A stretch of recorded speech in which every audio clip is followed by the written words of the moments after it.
السلام عليكم ورحمة الله وبركاته. ازيكم يا طلاب تالتة اعدادي، عاملين ايه؟ النهارده هنشرح درس جديد من رياضة تالتة اعدادي، هو درس قوى القوى او اسس الاسس.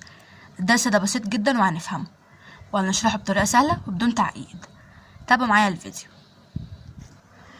ويلا بينا نبدأ.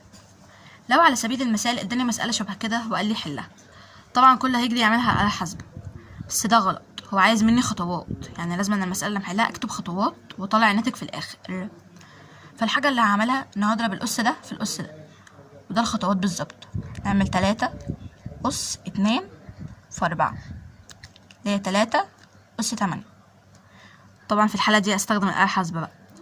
3 أس 8 هتساوي 6561 من اللي مش شايف. ندخل على المثال التاني، طبعا نفس الخطوات اللي عملناها هنا هنعملها هنا. نبدأ من 5 أس 4 في 8، 5 أس 32، 5 أس 32.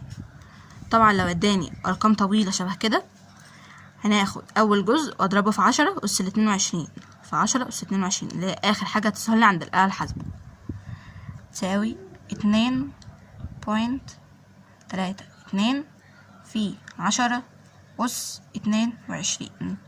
بس طبعا المسائل اللي بتيجي كده هي نادرة جدا، يعني حبة قليلين جدا بيجي من نوعية المسائل دي. نبدأ المثال التالت، نفس الكلام، 4 أس 3 في 2، يعني 4 أس 6. طبعا هنعملها على الآلة الحاسبة. 4 أس 6 تساوي 4096.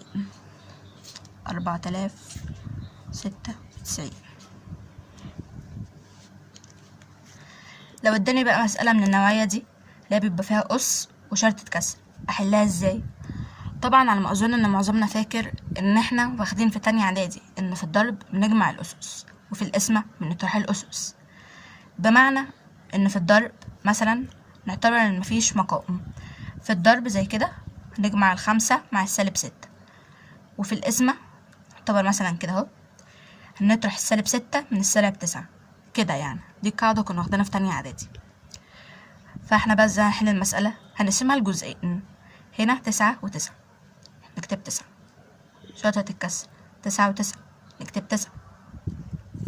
هنجمع 5 زائد -6، 5 زائد -6، وهنا 8 زائد -9، 8 زائد -9 هيساوي نفس الكلام 9 على 9.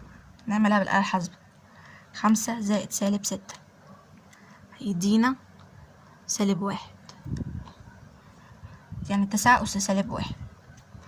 وهنا 8 زائد -9 هيدينا -1 برضو، تساوي -1 راحت مع -1 بقت 9 أس 0. طبعا نقدر نحسبها على الآلة الحاسبة وكده، بس الطالب المتفوق هيعرف ان احنا كنا واخدين اي حاجة أس 0 ب1، اي حاجة أس 0 ب1، اي حاجة اي رقم، يبقى 9 أس 0 ب1. يبقى ناتج، انتوا متخيلين ناتج المسألة دي كلها طلع واحد بس. طريقة سهلة. ما تيجوا نحل مسائل اكتر عشان تثبت المعلومة، يلا بينا. هنا برضو نفس الكلام، 12 و12 تنزل 12 شرطة الكسر، 12 برضو 5 زائد -4، او ممكن نختصرها نلاقي 5 ناقص 4، بس انا همشي معاكم خطوة بخطوة. 5 زائد -4، 3 زائد -4، 3 زائد -4 او 3 ناقص 4 هتساوي 12 و12. 5 زائد -4 ب1، بس خلينا نتأكد اكتر برضو، ب1. 3 زائد -4 -1. طبعا قلنا ان احنا في القسمة بنطرح الأسس، يعني 1 هننقصه من -1، يعني 1 ناقص -1، والسالبين سوا بيتجمعوا يخلوا العلامة موجب زي ما انتم شايفين كده، هتطلع ب2.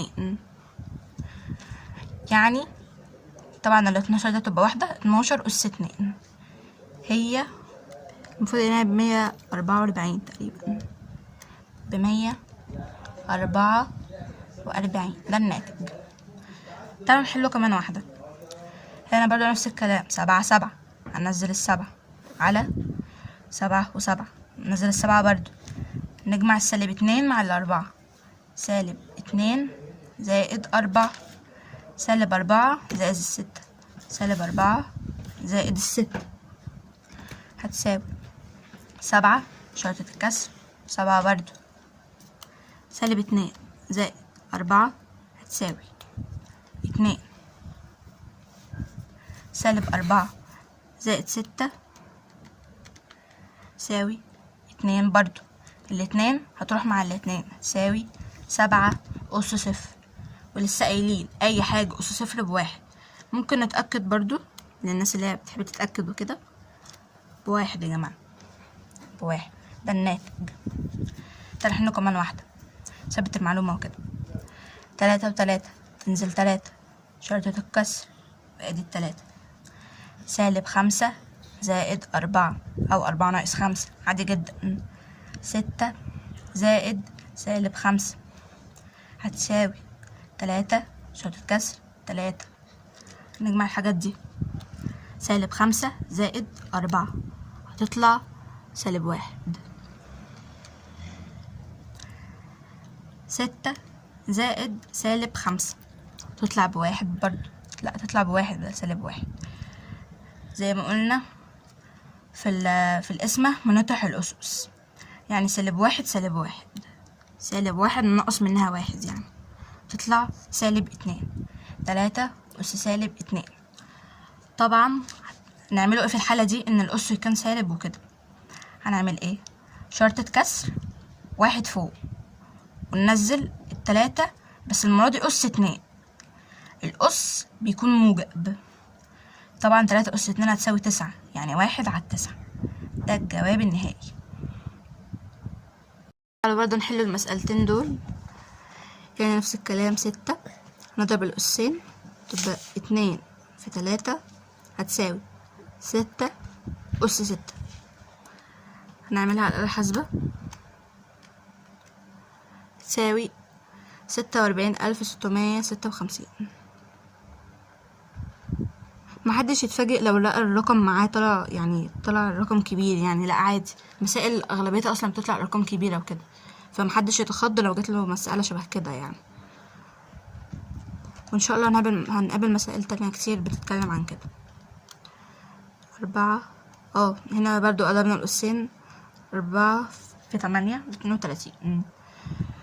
2 أس 2 أس 32 هتساوي، هنا برضو شفتوا الأرقام كبيرة أوي الصراحة، فانتوا لازم تكتبوها كلها عشان تتحسب لكم صح.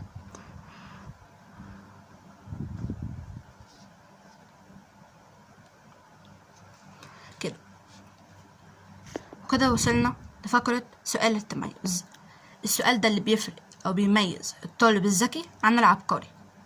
اللي يعرف إجابة السؤال ده يكتب لي تحت في الكومنتات، وأنا هرد عليه بنفسي وأقول له إذا كانت الإجابة صح أو غلط، ومحدش يغش من التعليقات. تمام؟ خدوا السؤال ده سكرين شوت وحلوه عندكم، واللي يعرف إجابته يكتب لي تحت في الكومنتات، وبرضه لو تعرفوا تكتبوا الخطوات هيكون كويس قوي. ويلا كده أقابلكم في فيديو جديد، والسلام عليكم ورحمة الله وبركاته.